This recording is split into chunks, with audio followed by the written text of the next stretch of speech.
పాస్టర్లు మత ప్రచారం ఎందుకు చేస్తున్నారు, మతం ఎందుకు మానుస్తున్నారు, ప్రధానంగా హిందువులని ఎందుకు టార్గెట్ చేస్తున్నారో చెప్పండి. పాస్టర్ల గురించి కానీ ఒక వ్యక్తి క్రైస్తవుడిగా హైందవుడిని కానీ మిగతా వాళ్ళని ఎవరినైనా సరే క్రైస్తవుడిగా మార్చాడు అని అంటే ఎందుకు మారుస్తున్నాడు?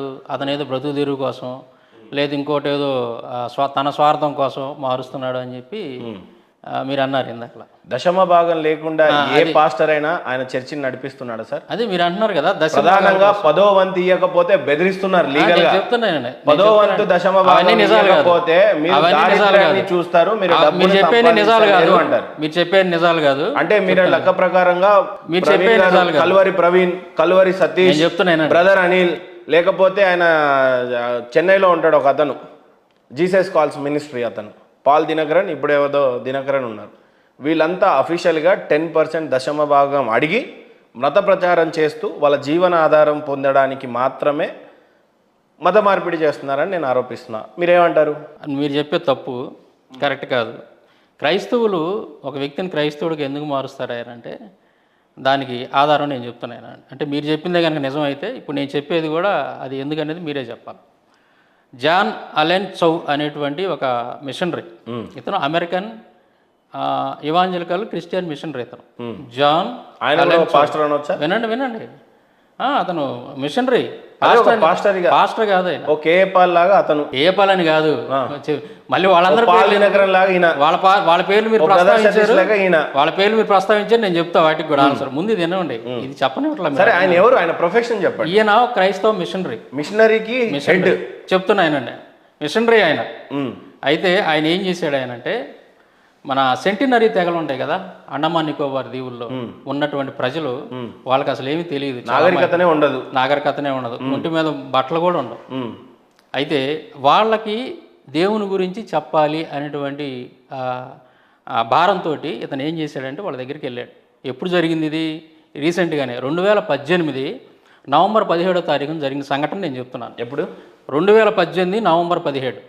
ఇతను ఏం చేశాడంటే ఈ అమెరికన్ మిషనరీ, క్రిస్టియన్ మిషనరీ అక్కడ ఉన్నటువంటి వాళ్ళ సహాయం తీసుకొని, ఆ చుట్టుపక్కల ఉన్నటువంటి గిరిజనుల సహాయం తీసుకొని పడవలో ఆ ప్రాంతానికి వెళ్ళాడు.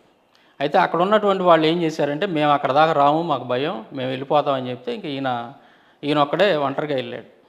ఎందుకు వెళ్ళాడు అక్కడికి? ఇప్పుడు అక్కడికి వెళ్ళినప్పుడు ఏంటంటే వాళ్ళకి ఏం తెలియదు కాబట్టి, నాగరికత తెలియదు కాబట్టి బాణాలతో కొట్టి చంపేశారు. వచ్చింది అది మీరు వినే ఉంటారు. ఎప్పుడు వచ్చింది? 2018లో జరిగిన. నేను కూడా విన్నా. 2018. ఒక చిన్న ఉదాహరణ చెప్తాను, తర్వాత నేను మిగతా విషయాలు మాట్లాడతాను. ఎందుకు చంపేశారని? నాగరికత తెలియదు, ఎవరో కొత్తగా వచ్చాడు, చంపారు, పీడ విరగడైపోయింది. మీకు విరగడైంది. తర్వాత ఇంకో విషయం చెప్తాను నేను. థామస్ బేకర్ అనేటటువంటి ఒక క్రైస్తవ మిషనరీ, ఇతను ఏంటంటే ఫిజీలో ఉన్నటువంటి ఒక అడవి ప్రాంతానికి వెళ్ళాడు, అడవి మనుషులు ఉన్నటువంటి ప్రాంతానికి వెళ్ళాడు. ఇది ఎప్పుడు జరిగింది అంటే 1867 జూలై 21. ఇతనితో పాటు ఇంకా 7 మనుషులు వెళ్ళారు. అంటే యేసుక్రీస్తు గురించి చెప్పడానికి, స్వార్థ ప్రకటించడానికి. అడవిలో ఉన్నటువంటి అడవి మనుషులు, భయంకరమైనటువంటి తెగలవాళ్ళు, వాళ్ళకి ఏమీ తెలియదు కానీ క్రీస్తుని గురించి వాళ్ళు కూడా తెలుసుకునేటట్టు చేయాలి, స్వార్థ ప్రకటించాలి అని వెళ్ళారు. వెళితే ఏం జరిగిందంటే అప్పుడు అక్కడ ఉన్నటువంటి వాళ్ళు ఈ క్రైస్తవ మిషనరీని, ఎవరంటే థామస్ బేకర్ అనేటువంటి వ్యక్తిని, ఆయనతో పాటు పోయినటువంటి 7 చక్కగా వండుకొని తినేశారు. అంటే వినండి చెప్పండి. మీరు మధ్యలో నేను చెప్పడం అయిపోయినా నేను చెప్పేది వినండి సార్. అమాయకుడు కాదు ఇక్కడ, అమాయకుడు కాదు, చెప్పేది వినండి సార్. ఆయన ఎవరో గట్టిగా పంపు కొట్టారు సార్, వెళ్ళి సువార్త ప్రకటించండి అని. గట్టిగా పంపు కొడతాం కాదు, వెళ్ళి పంపులు కొట్టారు, గట్టిగా పంపు కొడితే వండుకొని తినేసి. గట్టిగా పంపు కొట్టేవాళ్ళు దేవుడు ఎందుకు కాపాడలేదు ఆయన? గట్టిగా పంపు కొట్టేవాళ్ళంతా మీ మతాన్ని చదివిన చదువులు చెప్పేది వినండి. మీరు తెలుసుకున్న క్రైస్తవ మిషనరీలు మీరు చెప్పేదే కనుక నిజమైతే ఇప్పుడు ఆయన కోసుకొని మీరు చెప్పేది వినండి. అదే చెబుతుంది, అదే మనుషులు తినేశారు వాళ్ళు. దేవుడు కాపాడలేదు పాపం ఆయన. దేవుడు కాపాడలేదు. దేవుడు అదే చెబుతుంది, రోబోట్లా చేయలా మనుషుల్ని, దేవుడు రోబోట్లా చేయలా. ఇట్లా చెబుతున్నాడు, అన్యాయం చేసేవాడిని ఇంకా అన్యాయం చేసి ఇష్టం ఉన్న చోట పొండి మీరు చంపబడతారు, నరకేయబడతారు, మీకు పరలోకం. దేవుడు సర్వ సృష్టికి వెళ్ళి స్వార్థను ప్రకటించమన్నాడు. మీ చరిత్ర తెలియట్లా, మీరు చెప్పేది అబద్ధం అని చెప్పి నిరూపించాను. ఎందుకంటే ఎందుకు చెబుతున్నానండి, మీరు చెప్పేది అబద్ధం అని ఎందుకు చెబుతున్నానంటే క్రైస్తవులు కేవలం సువార్తను ప్రకటించి వాళ్ళ క్రైస్తవులుగా మార్చేది ఎందుకయ్యానంటే డబ్బుల కోసం, ధనం కోసం ఏదో చెప్పారు మీరు. మరి వీళ్ళు అడవి మనుషుల దగ్గర ఏం డబ్బులు తీసుకుందాం అని పోయారు వీళ్ళు. అదే చెప్తున్నారు. అదే ఇప్పుడు డబ్బులు అడవి మనుషుల దగ్గర డబ్బులు, దశంభాగాలు, కానుకలు దశంభాగాలు ఉంటాయి వాళ్ళ దగ్గర తీసుకోవడానికి. అట్లా కాదండి, కానుకలు దశంభాగాలు ఉంటాయి వాళ్ళ దగ్గరకు పోయారా? ప్రాణాలకు తెగించి ఎందుకు పోయారు అంటే అక్కడ వాళ్ళకు కూడా స్వార్థ ప్రకటించారు. ఈ 2 సంఘటనలు వాళ్ళు ప్రాణాలు పెట్టారు. మీరు ఇప్పుడు సైలెంట్. ఇంకా మీకు తెలియనటువంటి విషయాలు చెబుతున్నా, మీకు తెలియని విషయాలు ఇంకా చెబుతున్నానండి. అనేక మంది మిషనరీలు ఇలాగే అడవుల్లోకి వెళ్ళి వాళ్ళ స్వార్థను ప్రకటించి దేవుడు లేదు ఇంతకంటే భయంకరమైనటువంటి వాళ్ళు కూడా మార్చారు. లేదు, మార్చిన సంఘటనలు కొన్ని ఉన్నాయి. సువార్త ప్రకటించడంలో విజయం సాధించినటువంటి సంఘటనలు కూడా ఉన్నాయి. ఇదే ఇలాంటి అడవి మనుషుల మధ్య. తర్వాత అక్కడక్కడ ఇలాంటి సంఘటనలు జరిగినాయి. ఏంటంటే వాళ్ళ చేతుల్లో మరణించారు. అంటే ఇక్కడ మనం గమనించాల్సింది ఏంటంటే క్రైస్తవులు ఎవరు కూడా డబ్బుల కోసం, దశంభాగాల కోసం కాదు.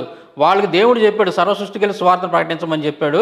అయితే ఎందుకు మీరు మిమ్మల్ని క్రీస్తుని విశ్వసించమని చెప్తున్నామనంటే మనిషి అనేటువంటి వాడు చనిపోయిన తర్వాత ఒక జీవితం ఉంది. ప్రతి ఒక్కడికి చనిపోయిన తర్వాత ఒక జీవితం ఉంది. చనిపోయిన తర్వాత ఒక జీవితం ఉంది. తర్వాత నన్ను చెప్పండి, అర్థం లేదు. మీరు మనిషి చనిపోయిన తర్వాత ఒక జీవితం ఉంది ప్రతి ఒక్కళ్ళకి. చనిపోయిన తర్వాత ఆ జీవితం ఏంటిది అంటే ఉంటే దేవుడి దగ్గర సంతోషంగా ఉండటం ఒకటి, లేదంటే భయంకర నరకయాత్రలు అనుభవించేటటువంటి ఇంకొక లోకం ఉంది, నరకం అనేది ఉంది. కాబట్టి మహేంద్ర గారు దేవుడి దగ్గర సంతోషంగా ఉండాలని చెప్పేసి మేము చెప్తాం తప్ప మహేంద్ర గారు నరకానికి వెళ్ళకూడదు. మహేంద్ర గారు అంటే ఎగ్జాంపుల్ చెప్తున్నా, మహేంద్ర గారు నరకానికి పోకూడదు. అది మా బాధ, మా భారం. మహేంద్ర గారు సంతోషంగా ఉండాలి, చనిపోయిన తర్వాత దేవుడి దగ్గర ఉండాలి. అది నరకానికి పోకూడదు, నరక బాధలు అనుభవించకూడదు. కేవలం ఆ బాధతోటి స్వర్గానికి పోతారా? నేను చెప్తాను ఖచ్చితంగా. క్రీస్తుని విశ్వసించినటువంటి వాడు నిత్య జీవానికి వెళ్తాడు. క్రీస్తుని విశ్వసించినటువంటి వాళ్ళు ఎవరైనా మీరైనా యేసుక్రీస్తు నమ్ముకుంటే నిత్య జీవానికి వెళ్తారు. మీరైనా యేసుక్రీస్తు నమ్ముకుంటే నిత్య జీవానికి సంతోషంగా ఉంటారు, నరకానికి వెళ్ళరు మీరు. అందుకే మేము మీ మీద ప్రేమతోటి మిమ్మల్ని ప్రేమించి మాత్రమే మేము స్వార్థను ప్రకటిస్తున్నాం. అంతే తప్ప దశంభాగాలు, డబ్బులు, ధనం వీటి గురించి కాదు. మేము వీటి గురించి కాదు. మేము ప్రతి ఒక్కళ్ళు కూడా దేవుని దగ్గర సంతోషంగా ఉండాలి, నరకానికి పోకూడదు, నరక బాధలు అనుభవించకూడదని ఉద్దేశంతో మాత్రమే మేము స్వార్థ ప్రకటిస్తున్నాం తప్ప ఎవరిని కూడా వాళ్ళ డబ్బుల కోసమో లేదా ఇంకోటి స్వార్థం కోసమో కాదు. ఇది క్లారిటీ. ఉదాహరణకి 2 మిషనరీల చరిత్ర చెప్పాను నేను. అడవిలో మనుషుల దగ్గర ఏ దశంభాగాలు ఉండవు, ఏ కానుకలు ఉండవు. కానీ వాళ్ళు యేసుక్రీస్తుని తెలుసుకోవాలని ఇంకా చాలా మంది ఉన్నారు. ఏమో నాకు అవకాశం వస్తే అంత అదృష్టం నాకు లేదు. అంత అదృష్టం నాకు వస్తే నేను ముందే ఉంటా. సిద్ధమే. యేసుక్రీస్తుని ప్రకటించడంలో హతసాక్షిగా మారడానికి కూడా నేను సిద్ధమే. చచ్చిపోవడానికి అది తీవ్రవాదం. ప్రేమ అండి, తీవ్రవాదం కాదు, అది ప్రేమ.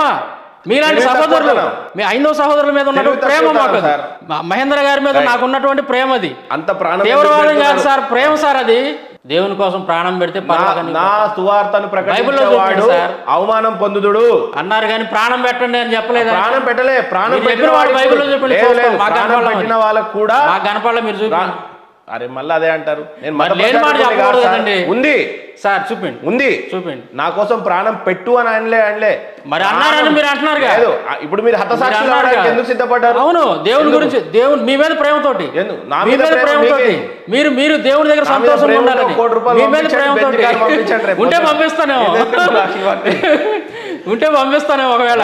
ఇప్పుడు నేనేమంటున్నా సార్, ఈ ఫేక్ మోటివేషన్ నింపేదానికి నాట్ ఫేక్. ఇప్పుడు వీళ్ళు ఏం చేస్తారంటే నాట్ ఫేక్ ఆఫ్ఘనిస్తాన్ పోయి కూడా సువార్త ప్రకటించడానికి సిద్ధమవుతారు. హోల్ సిటీకి కూడా వెళ్ళి సిద్ధమవుతారు. నాకు తెలిసి మీరు హోల్ సిటీకి పోయి కూడా మతం అనేది అనిపిస్తుంది. మీ ధైర్యం చూస్తుంటే నాకు ఆల్రెడీ ఓల్డ్ సిటీలో సువార్త జరుగుతుంది, మీకు తెలియట్లా? చాలా డేంజర్. ఆల్రెడీ ఓల్డ్ సిటీలో సువార్త జరుగుతుంది, స్టార్ట్ చేసేసారు. వెళ్తా కూడా, నేను కూడా అవకాశం వస్తే వెళ్తా. ఎందుకు అంత ప్రాణం పెట్టేద్దామని? ఎందుకంటే మీ మీద ఉన్న ప్రేమ సార్. మీరు నరకానికి పోకూడదని మీ మీద ఉన్నటువంటి ప్రేమతోటి మేము అలా ప్రాణం పెట్టడానికి కూడా వెనకట్టలేదు. మీరు స్వర్గానికి పోతారా? పోనీ ఖచ్చితంగా. యేసుక్రీస్తుని విశ్వసించాను కాబట్టి, నా పాపాలను ఒప్పుకొని మారుమనసు పొందాను కాబట్టి నేను వెళ్తానని నమ్మకం నాకు ఉంది. మీరు కూడా వెళ్తారు. యేసుక్రీస్తుని నమ్ముకుంటే, మీ మారు మనసు పొందితే మీరు కూడా వెళ్తారు. నమ్మకపోతే నేను నీతిమంతుడిని. నీతిమంతుడు ఎలాగవుతాను? నేను అబద్ధాలు సృష్టికర్తను గుర్తెరగని ఎవడో కూడా నీతిమంతుడు కాడు. సృష్టికర్తని ఆరాధించడం ఎవడో కూడా నీతిమంతుడు కాదు. ఆ తర్వాతే సృష్టికర్తను గుర్తించిన తర్వాతే ఏదైనా నీతి అనేది ఏదైనా. గుర్తించాలి మనం. ఈ భూమి మీద మనం బతుకున్నాం. ఈ భూమి మీద మన కోసం దేవుడు అన్ని క్రియేట్ చేసి పెట్టాడు. దేవుడు లేని మనం లేము. కాబట్టి దేవుడు ప్రథమ ప్రాధాన్యత ఇవ్వాలా. దేవుని ప్రథమ ప్రాధాన్యత ఇవ్వాలి. ఆయన గుర్తించకుండా నువ్వు ఎన్ని నీతి పనులు చేసినా అన్ని వేస్టే.